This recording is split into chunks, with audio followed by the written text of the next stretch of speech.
A stellium is when you have three or more planets or placements in a single sign. Stelliums are extremely dynamic. They can play out in all kinds of ways. All they really mean are that you have a focus on that sign and what that sign's archetype relates to, which is the whole range of things. So stelliums can be different for everybody, but there are some generalizations that you can make about certain kinds of stelliums.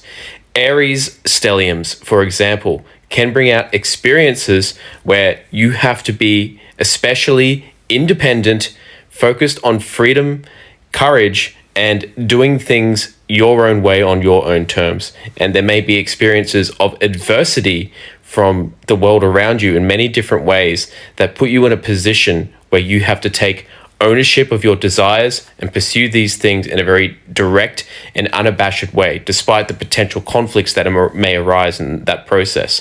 It can also put you in positions of leadership where you have to be whether that's you being literally a leader and you're directing other people, or whether that's simply the experience of you being the first person to take steps to do something that the other people won't do, which ultimately makes you a leader because you have that willingness and courage to do things first. On the other hand, an Aries stellium can bring you into experiences that compel you to develop the qualities of confidence, leadership, independence. You know, you may not necessarily have that general nature, particularly if the planets in your Aries stellium are more outer planets, but it may be something that you're seeking to learn how to develop in your life at different stages. And even though you don't necessarily have that core nature, it's like you may learn over time that is necessary for you to develop more independence and leadership in the long run. Where this is going to be particularly relevant for you is in the house where you have this Aries stellium. So whatever house you have it in, that's going to represent the area of life where you are trying to be confident, you're trying to be bold, you're developing leadership, you're independent, you do things your own way. So for example, if you had an Aries stellium in the second house, in the second house relating to finances, your basic sense of material security, this can talk about someone who has to be, very much a leader and independent and courageous, taking risks in order to create material security for themselves. That becomes a big part of their life dynamic. Now, with the Aries stellium, it's basically going to put you in positions where you're dealing with a lot of power. Aries can sometimes go too far. It can push too hard.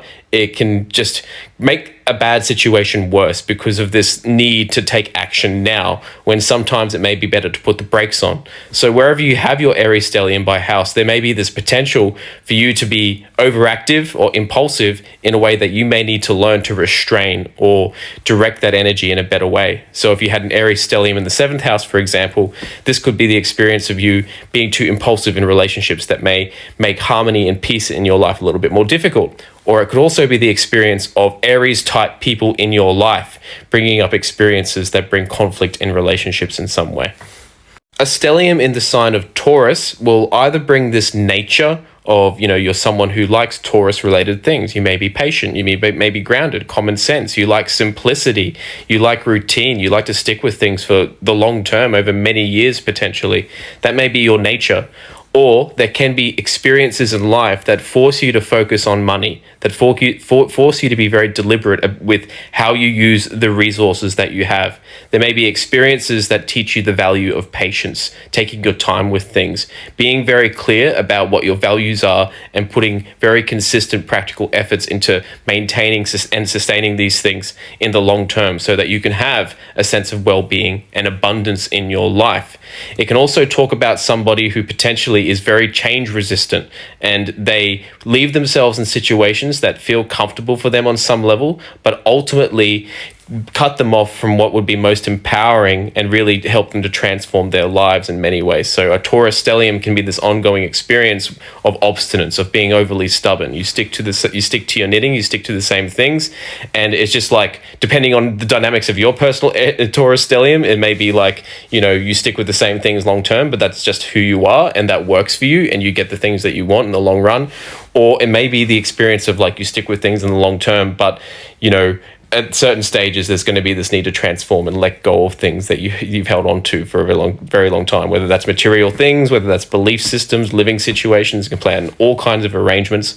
These dynamics will play out most strongly whatever house you have your Taurus stellium in. So wherever you have your Taurus stellium by house, that's going to represent the area of life where you have this proclivity to be stubborn, to see things through in the long term, which either may mean that you resist certain changes that you need in that area of life, or it can bring you a sense of well-being and ongoing security and sustenance in that area of life because of your commitment to sticking with things in the long term there. So, for example, someone who had a Taurus stellium in the 6th house, they may be very particular about their health, their work routines, the way they work on themselves, their sense of personal development. And that may be something that helps them to maintain a sense of well-being, organization, and mastery in their life through their commitment to the things that they stick with long term. However, it could just as well be the experience of someone who has certain health issues, instability in their life, the inability to, come up with facts and information and data that will help them form a sense of well-being and safety in their life. And part of why they aren't able to do that is maybe their resistance to certain changes that they need to make when it comes to health practices, when it comes to how they see life, how they work on themselves, the information, where they're getting their information from. These things may need to change. So a Taurus stellium, it can be someone who's abundant, who's dealing with a lot of resources, they have a lot of money, and that's because of their patience, their practicality, their willingness to stick with things, but could just as well be someone who's dealing with a lot of privation in some way, and it's like every dollar counts. So they can play out in so many ways. Gemini stellium. So this can be someone who is just so inquisitive, so curious, voracious for knowledge, new experiences. They're constantly trying to make connections between different things that may not necessarily even have anything to do with each other. They find that thing that connects things that don't seem to fit together or belong together. And through that process, they can come up with some really genius ideas and perspectives. Someone with a Gemini stellium, because they have this curiosity, they can have knowledge of so many different aspects of life, so many different kinds of subjects. And when they share and communicate some of the things that they know, and they love to communicate, particularly about the things that are interesting to them, they can seem like they are an expert, like they know so many damn things. But there is a bit of a shadow to a Gemini stellium in the sense that with Gemini, you're so open to different experiences, you're so open to different perspectives, different subjects, knowledge, different kinds of people. You're eclectic in so many different ways, but it's that eclecticism, that variety that you seek, that may also put you in experiences where you feel a sense of shallowness in certain aspects of life, whether it feels like you don't really know what you stand for, or you don't really know what your values are, you don't really know what you should commit to, what people you should commit to, what job you should commit to.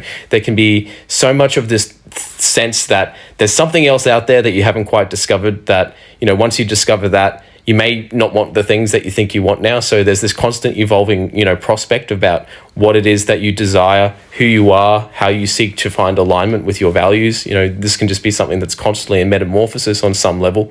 So as much as you can have this sense of genius, this ability to make unique kinds of connections, have very unusual experiences, have this flexibility and openness to interact with different kinds of people, try out different kinds of things that can make you a very unique person in many ways, something about this openness can lead you into experiences of I don't have something to hang my hat on, in a sense. So basically, wherever you have a Gemini stellium in your chart, this can represent an area of life where you're constantly open to new experiences and you're communicating a lot about things related to that area of life. And that can make you very lively and interesting and stimulating to other people. It can make you a genius. It can make you exposed to so many different aspects of life that other people don't even know about. But at the same time, there may be a lack of fulfillment in that area of life that derives from your inability to commit to certain things in a very concrete way in that area of life. But at the same time, it's that openness and flexibility that may actually eventually lead you to certain ideas that, you really hone in on in such a way where you don't need the same forms of stability that other people have. But yeah, it's if you had, Gemini in the 10th house, it's you may be known for your ideas, your communication, your knowledge. It's something that other people get value from, and it's something that you have to be responsible with, but how you share. But at the same time, it could talk about this sense of, insufficiency in career, or not knowing exactly what career you should go with, or how you should present yourself, or what goals you should work towards. Anyway, there's a lot to say about stelliums, that's for sure.